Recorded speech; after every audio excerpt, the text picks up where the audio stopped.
Good morning, everyone. Welcome to another morning.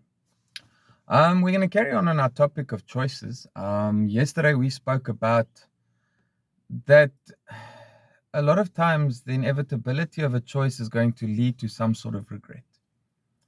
But today we're going to talk about a little bit more of a dodgy topic because some people are going to be offended by this. Some people are not going to agree with this. You're all going to have an opinion on this, and that's fine. We all have opinions. But I really want you to think about it. Think about where we've come in our lives, how many times we've seen these things, how many times we know the outcome, yet we still do it. And the question that I have for you today is, what do you use to make your choices? Do you use your emotions, your mind, your heart, your feelings? Are you pragmatic? What do you use to make a choice? Now, why I ask this is because so many times we make choices in anger, choices in sadness, choices in happiness, choices out of love. But for the most part, most of those choices don't end the way we want to. And then you have to think to yourself, why is that? And the answer is simply because we don't understand our own situation when we made that choice. Now, I know you guys are going to say a lot of things about this, but let's take the most common one. When you make an emotional choice, an emotional reaction to something, it never ends well. Never has, never will. Yet, we still do it.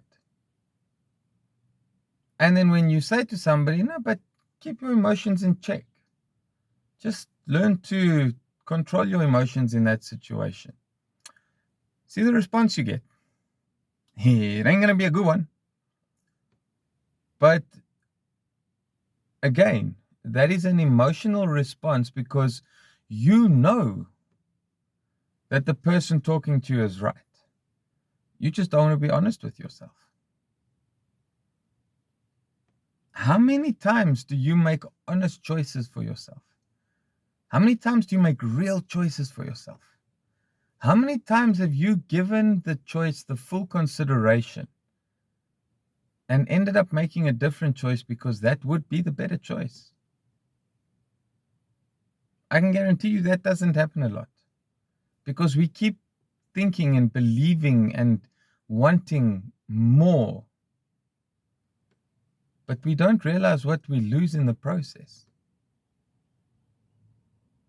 I've said it a million times. Life is too short to mess around. Life is too short to fool around. Life is too short not to live. Yet more often than not, we still make dodgy choices. For example, let's say you don't like your job, right? Or you want more money. So you decide, no, you're going to change jobs. So you apply for another job, you get that job, you start working there. Yes, you get more money. A month into it, it's a much worse situation than what you were in your previous job. Now all of a sudden you regret doing this. But I'm like, but why did you do it in the first place? Because you want more money? But do you need more money? Now, if you did need more money, that would be a sacrifice. So even if you hated it, you do it anyway because that is the sacrifice you make to try and give more to the family.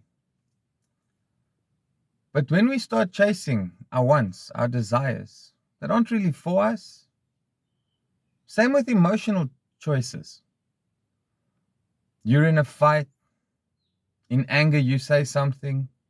You apologize later. Oh, I was angry. I'm sorry. That is such a load of crap. You're an adult. You should by now be able to control that shit. But we can't. Why? Because we don't really want to. Because that we said during that moment is what we actually feel. We just normally have more control over it coming out. Now that it's out, you can't take it back. Apologizing for emotional response is like trying to put a shattered plate back together. It ain't going to work. It ain't going to happen. It's never going to be the same. But if we'd started with honesty before the fight, before the emotions, the outcome would have been different. So you see, everything in life is your choice. Everything in life is in your control. Take control. Live it. Deal with it. Understand it. Only then will you be able to make better choices and live with less regrets. Until I see you again. Bye for now.